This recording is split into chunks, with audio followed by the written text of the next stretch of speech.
Another year's come and gone. Another year older, another year wiser. We've all gone through our own hardships in different ways, but we came out the other side. A whole other year of going through life as best we can. And best way to go through life is to spend money on our plastic habits, am I right? Yes, it's January 2023, everyone. Happy New Year. Hope that you all had an amazing holiday season. And now, as you can tell by the title of the video, it's time to count down the things that we got this year. Not necessarily things that came out this year, but things that we got this year. And I know that we all have different vices, whether it's Funko Pops, some form of 6-inch action figure series, and even one of the biggest brands that I don't think anyone can avoid. But being in the community that we are, we're going to be talking about Transformers. My old tried and true. Mwah. This guy's really good. Not on the list, though. So, let's see who is on the list and start counting down. At number 10 is actually one of the first figures I got this year, if not actually the very first. Kingdom Blaster. And yes, he does come with eject. You just gotta open his little chesticle in there. Blaster is a great figure, and I'm honestly really glad to have him. Honestly, I was worried that I was gonna have to get the Fall of Cybertron figure for my shelf, but hey, glad to have this version. I may not have the Netflix Soundwave that turned into a boombox, but goddamn, at least I've got this guy. And he's even got his little Rhino boy from Titan's Return there. The gang's all here. At number 9, of course, we've got a gift from a friend on here. You know him, you love him. He's one of the greatest guys that could ever collaborate on this channel. From Kid Convoy 82, we've got Generation Select's Artfire. Now, I do have the Grapple mold, but I didn't have the Inferno mold from this. Mainly because I really love the Universe version up there, and I kind of like keeping that kind of thing separate. Not that it really matters, but in my head it matters. But it's actually really nice to have the Inferno version of this mold with the whole head wings, different head, and little hose thing up here by his head. And a little Target Master you can never go wrong with. Obviously the mold is fun, otherwise I wouldn't have bought it 3 times than looking at you, Road Hauler. But this is a really good version to have, and I'm really glad to have him in my collection. Thank you, Jay. Up next we got a bit of a blast from the past. It's Generations Dark Mount. Yes, it's Straxus using the old Dark Mount name because, well, you've all seen Thew's review on this guy. Who hasn't? But no, it's because of that review and also because of Absurdly Awesome that I really wanted this figure. If they do come out with another Straxus figure, I don't think I'm going to replace it because this guy's fun and I love the look of him and, well, what more can you ask for? Squeaking in at number 7 is another blast from the past, but a little further this time. We've got Revenge of the Fallen Onslaught. Oh, fine. We'll throw in the little Energon arm I have here, too. The reason I was able to even get this guy is because of a secondhand store in Omaha called the Imaginarium. I think I've mentioned that store a time or two, and I've gotten a lot of great figures from that store. But he's the torso for my Nexus Prime, and as you can see, I need 3 more limbs, so we'll sort that out eventually. Probably not in 2023, but we'll sort it out eventually. Knock, knock. Who's there? Oh, Bad Comedy. So, yes, here at number 6, we've got Coronation Starscream, and I'm actually surprised that he made the list. One, it was a gift from my 2 coworkers, Ellie and Ray, at my new job, and they didn't have to do this for me, but I appreciate the hell out of them, but they did. Hey, guys, if you're watching. But no, this figure is actually a lot of fun. I do have nearly every version of the classic Seeker mold, and this is kind of just a blown-up version of that, and it's hard to dislike it.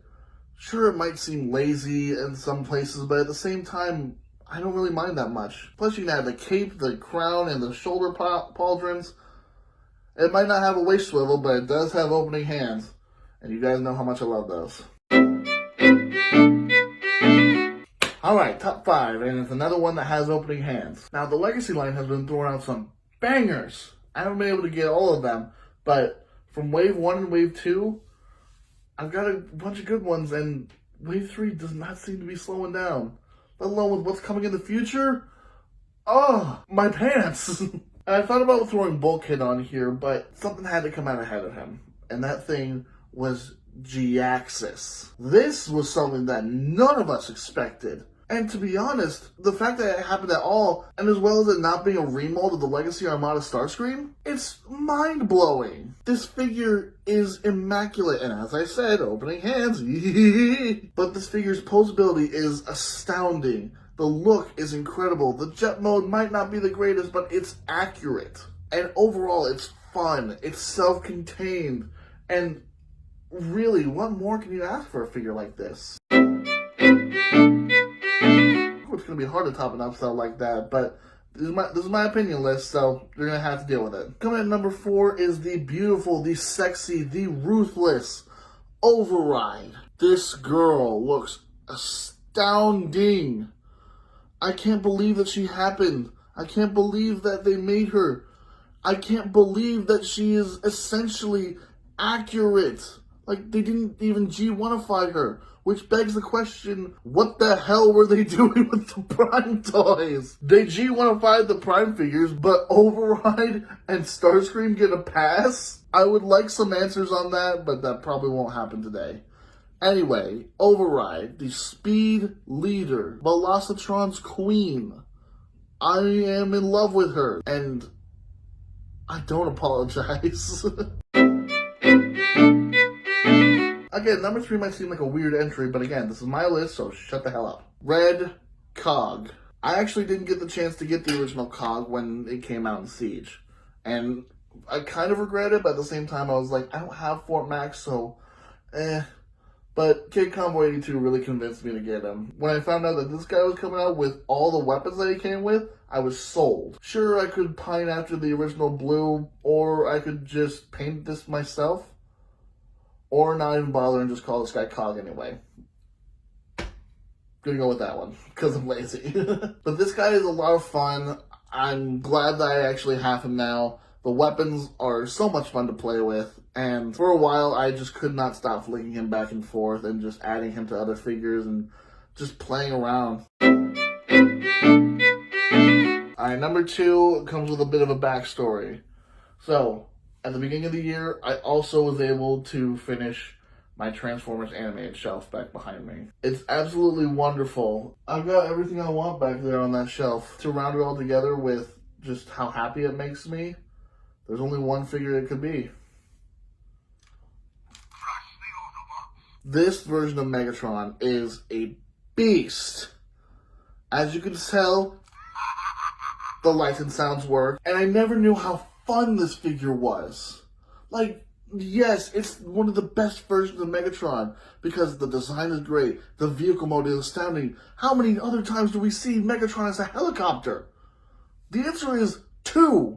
One of them being official, the other one being a fan-made show. This was the first one, and they did it right. This figure is absolutely incredible.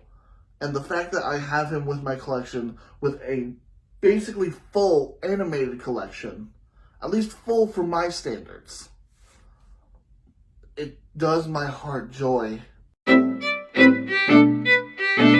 the one that beat out animated just by a hair, not only with it being fun, with it being big, and with it being something that I wanted made up for a while. The number 1 spot on my personal list is Legacy Motormaster. Now, as you can see, he is in Menace mode right now with Drag Strip and Wild Rider down there. And we need Dead End and Breakdown, respectively. Now, I have a lot of thoughts on Motormaster as well as the Stunticons as a whole. But I kind of want to save it for a review. I don't know, I feel up for it, and if you guys are down for it, I'd love to talk to you guys in depth about the Stunticons. So, when we get the other 2 in, if you just wouldn't mind being patient, I'd love to talk to you guys about this guy, if you'll allow me. So, please be on the lookout for that. Anyways, everyone, that was my top 10 of the year. I'd love to know your guys' list of the year, or whatever you guys are looking forward to. And here soon, I'm going to be updating my collection with you guys, because I didn't do it when I moved, and I've got a lot of new things to show you. So, let me just get everything cleaned up, let me get this video taken care of, and leave it with me. I promise you guys I'll show you everything. But that's going to do it for now, everyone. Thank you all very much for watching. I've been 01TRANSFAN's number 1. I'll talk to you all next time. Take it easy.